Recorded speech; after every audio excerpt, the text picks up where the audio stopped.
एक चुटकी जहर रोजाना। प्रिया नामक एक युवती का विवाह हुआ और वो अपने पति और सास के साथ अपने ससुराल में रहने लगी। कुछ ही दिनों बाद प्रिया को आभास होने लगा कि उसके सास के साथ पटरी नहीं बैठ रही है। सास पुराने ख्यालों की थी और बहू नए विचारों वाली। प्रिया और उसकी सास का आए दिन झगड़ा होने लगा। दिन बीते, महीने बीते, साल भी बीत गया। ना तो सास टीका टिप्पणी करना छोड़ती और ना प्रिया जवाब देना। हालात बद से बदतर होने लगे। प्रिया को अब अपनी सास से पूरी तरह नफरत हो चुकी थी। प्रिया के लिए उस समय स्थिति और बुरी हो जाती जब उसे भारतीय परंपराओं के अनुसार दूसरों के सामने अपनी सास को सम्मान देना पड़ता। अब वो किसी भी तरह सास से छुटकारा पाने की सोचने लगी। एक दिन जब प्रिया का अपनी सास से झगड़ा हुआ और पति भी अपनी मां का पक्ष लेने लगा तो वो नाराज होकर मायके चली गई। प्रिया के पिता आयुर्वेद के डॉक्टर थे।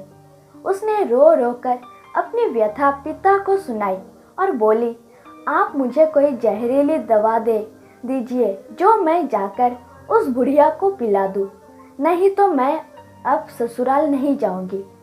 बेटी का दुख समझते हुए पिता ने प्रिया के सिर पर प्यार से हाथ फेरते हुए कहा, बेटी, अगर तुम अपनी सास को जहर खिलाकर मार दोगी तो तुम्हें पुलिस पकड़ ले जाएगी और साथ ही मुझे भी, क्योंकि वो जहर मैं तुम्हें दूंगा, इसलिए ऐसा करना ठीक नहीं होगा। लेकिन प्रिया जिद पर अड़ गई। आपको मुझे जहर देना ही होगा। अब मैं किसी भी कीमत पर उसका मुंह देखना नहीं चाहती। कुछ सोचकर पिता बोले, ठीक है, जैसी तुम्हारी मर्जी, लेकिन मैं तुम्हें जेल जाते हुए भी नहीं देख सकता, इसलिए जैसे मैं कहूँ वैसे तुम्हें करना होगा। मंजूर हो तो बोलो। प्रिया ने पूछा, क्या करना होगा? पिता ने एक पुड़िया में जहर का पाउडर बांधकर प्रिया के हाथ में देते हुए कहा, तुम्हें इस पुड़िया में से सिर्फ एक चुटकी जहर रोज अपनी सास के भोजन में मिलाना है। कम मात्रा होने से वो एकदम से नहीं मरेगी, बल्कि धीरे धीरे आंतरिक रूप से कमजोर होकर 5 से 6 महीनों में मर जाएगी।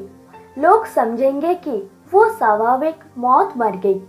पिता ने आगे कहा, लेकिन तुम्हें बेहद सावधान रहना होगा ताकि तुम्हारे पति को बिल्कुल भी शक ना होने पाए, वरना हम दोनों को जेल जाना पड़ेगा।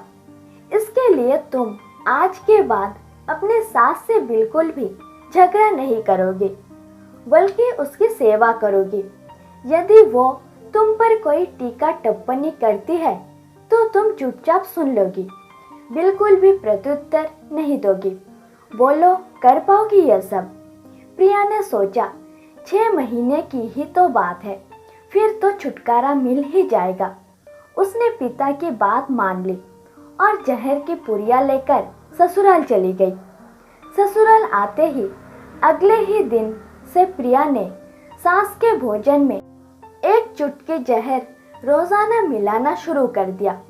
साथ ही उसके प्रति अपना बर्ताव भी बदल दिया। अब वो सास के किसी भी ताने का जवाब नहीं देती, बल्कि क्रोध को पीकर मुस्कुराते हुए सुन लेती। रोज उसके पैर दबाती और उसकी हर बात का ख्याल रखती। सास से पूछ पूछ कर उसकी पसंद का खाना बनाती, उसकी हर आज्ञा का पालन करती। कुछ हफ्ते बीतते बीतते सास के स्वभाव में भी परिवर्तन आना शुरू हो गया।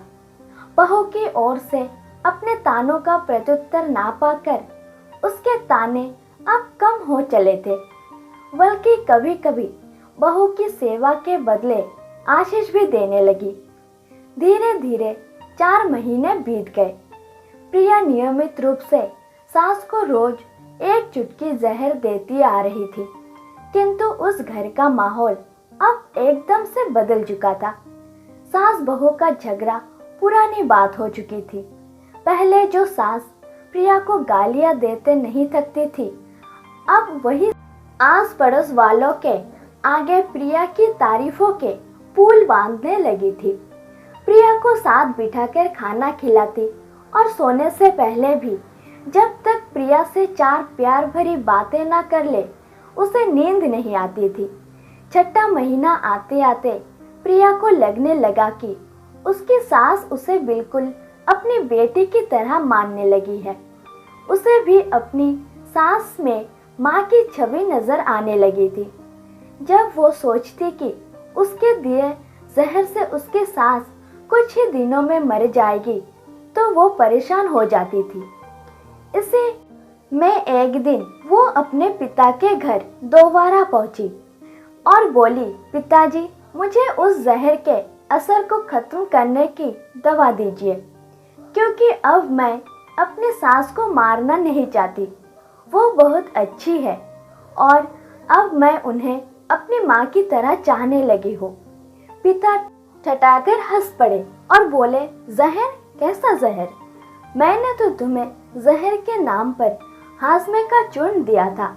हा हा हा। बेटी को सही रास्ता दिखाए, माँ बाप का पूर्ण फर्ज अदा करे। आशा करती हूँ यह कहानी आपको पसंद आई होगी, तो वीडियो को लाइक करें, कमेंट करें, अपने दोस्तों के साथ शेयर करें और ऐसे ही नए नए कहानी सुनने के लिए चैनल को सब्सक्राइब करें। धन्यवाद।